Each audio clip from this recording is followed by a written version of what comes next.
Hey, good morning. This is Elevate Your Performance, and I'm David Beach.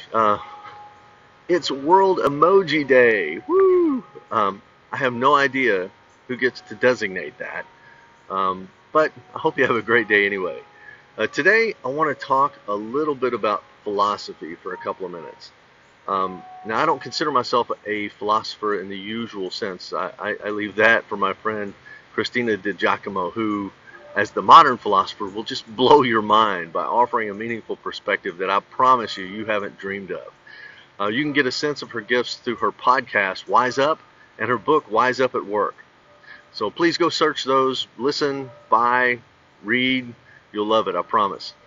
For me, philosophy means the search for knowledge and wisdom.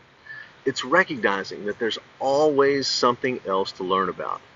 That's why I describe the outcome of applying lean as a learning organization, always seeking new knowledge, always seeking new wisdom. What this does is to shape our beliefs and drive our thinking and guide our behavior. It has to start by showing how the underlying tenets or the axioms of the philosophy offer common good for the organization, its owners, its customers, its suppliers, and its people, its stakeholders. So another friend of mine, Joachim Knuff, worked up a couple of tables a few years ago to compare axioms, principles, and systems of two basic business philosophies. One centered on profit, which is the common focus of businesses everywhere, and the other centered on value. And we looked at how this changed if you just change the simple little focus. So if we focus exclusively on profit, the corporation takes precedence over everything else.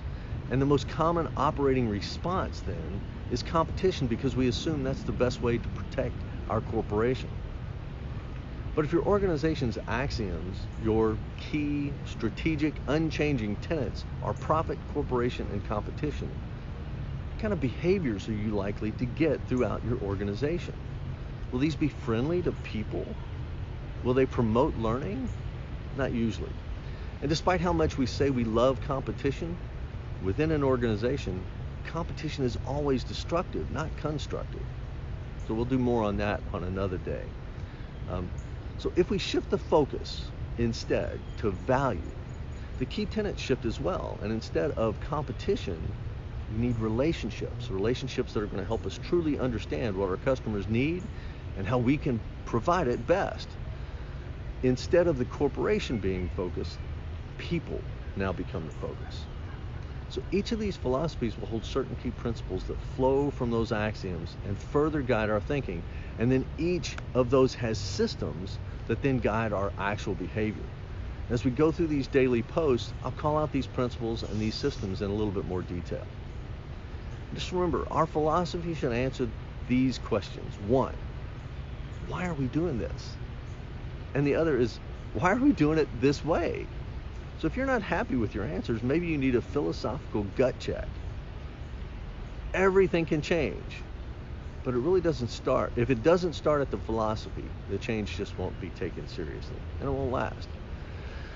Well, I have to run. I got to finish packing. We're heading back to Ohio today, and I'll get locked into a nice 2-week quarantine.